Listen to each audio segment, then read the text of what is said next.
नमस्कार। मैं राकेश कुमार। कल भारत के सामाजिक आर्थिक विकास में राष्ट्रीय आय का कुछ भाग हम लोगों ने पढ़ा था। कल वाली वीडियो में जहाँ तक है उसके आगे आज हम लोग पढ़ने का प्रयास कर रहे हैं। आज हम लोग राष्ट्रीय आय में ही भारत के संबंध में अगला भाग है, उसको आज हम लोग चर्चा करते हैं। किसी राष्ट्र के नागरिकों द्वारा एक वर्ष की अवधि में उत्पादित समस्त वस्तुओं एवं सेवाओं का कुल मौद्रिक मूल्य राष्ट्रीय आय कहलाता है।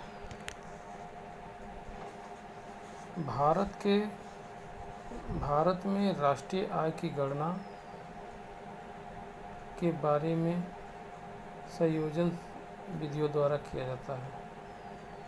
पहला है उत्पादन विधि। उत्पादन विधि में समस्त संसाधनों द्वारा कुल अंतिम उत्पादन। दूसरा है आय विधि। आय विधि में समस्त संसाधनों द्वारा अर्जित कुल आय। तीसरा है व्यय विधि, समस्त उपभोग व्ययों का उपयोग।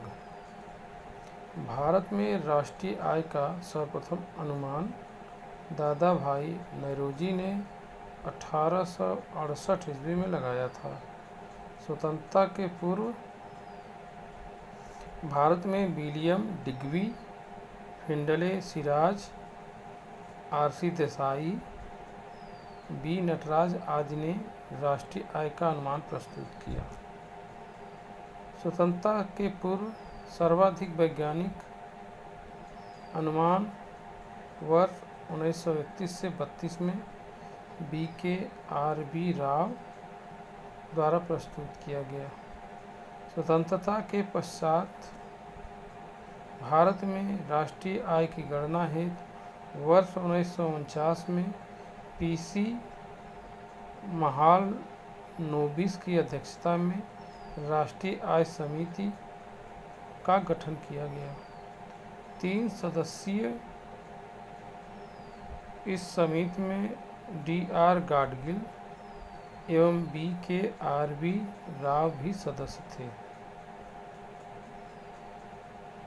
इस समिति द्वारा वर्ष 1951 में पहली जबकि वर्ष 1954 में दूसरी रिपोर्ट प्रस्तुत की गई।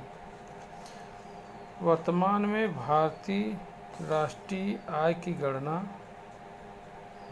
राष्ट्रीय सांख्यिकी कार्यालय NSO द्वारा की जाती है, जबकि पूर्व में यह केंद्रीय सांख्यिकी कार्यालय CSO द्वारा की जाती थी।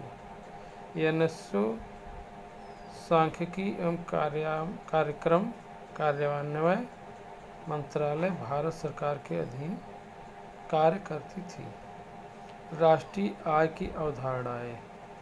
घरेलू सकल उत्पाद GDP किसी देश की भौगोलिक सीमा के भीतर एक वित्तीय वर्ष में उत्पादित समस्त अंतिम वस्तुओं एवं सेवाओं का कुल मौद्रिक मूल्य उस देश का सकल घरेलू उत्पाद कहलाता है। विश्व बैंक के आंकड़ों के अनुसार वर्ष 2021 के संदर्भ में क्रय शक्ति क्षमता PPP के आधार पर भारत विश्व की तीसरी, चीन एवं USA के बाद सबसे बड़ी अर्थव्यवस्था है। भारत की विश्व बैंक द्वारा जनवरी 2023 में जारी आंकड़ों के अनुसार GDP के संदर्भ में भारत विश्व की 5वीं सबसे बड़ी अर्थव्यवस्था है। भारत से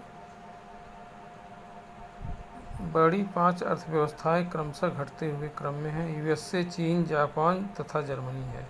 आर्थिक सर्वेक्षण 2022-23 के अनुसार स्थित मूल्यों पर वित्तीय वर्ष 2021-22 PE तथा 2022-23 फर्स्ट AE में भारत की GDP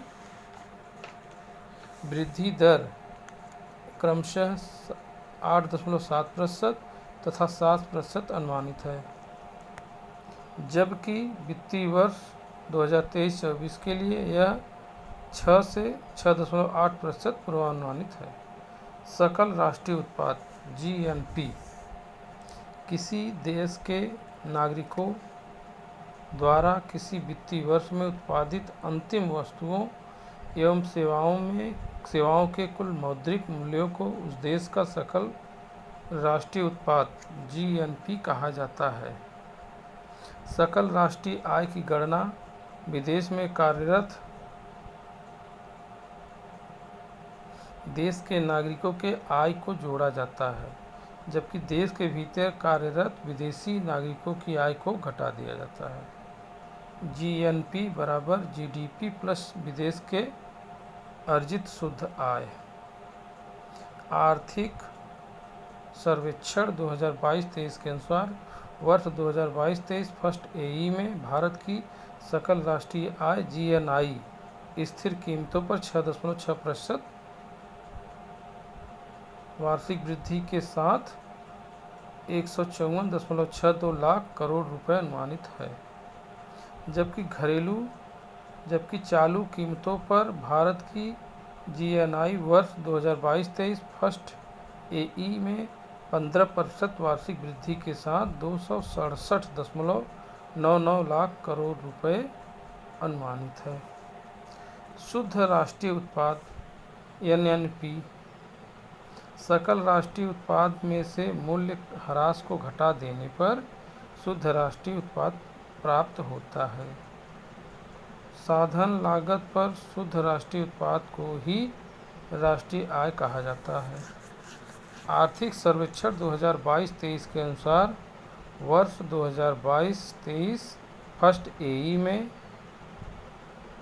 भारत की राष्ट्रीय आय एनएनआई स्थिर कीमतों पर 6.6% वार्षिक वृद्धि के साथ 133.48 लाख करोड़ रुपए अनुमानित है, जबकि वर्ष 2021-22 पीई में स्थिर कीमतों पर राष्ट्रीय आय एनएनआई 8.5% वार्षिक वृद्धि के साथ 125.2 लाख करोड़ रुपए है, जहां वर्ष 2021-22 पीई में भारत की प्रति व्यक्ति आय स्थिर कीमतों पर 91,481 रुपये तथा चालू कीमतों पर 1,50,007 रुपये है।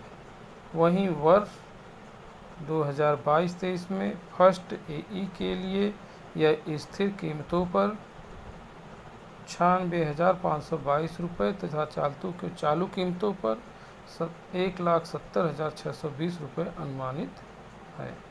दोस्तों, यह भारत के सामाजिक आर्थिक विकास में दूसरा अध्याय राष्ट्रीय आय है, जिसको हम लोगों ने बहुत ध्यानपूर्वक समझा और देखा है। और अच्छे वीडियो के लिए हमें प्रोत्साहित करने के लिए आप हमारे चैनल को सब्सक्राइब करें और लाइक भी करें। हो सके तो अपने मित्रों में शेयर करें, जिससे कि हमको जो है पढ़ाने में ऊर्जा प्रदान हो और आप लोग को पढ़ने में भी अच्छा लगे। सुने और समझें। इसमें जो कमेंट आपको लगे वह हमें कमेंट करें और सलाह दे सकते हैं। नमस्कार दोस्तों।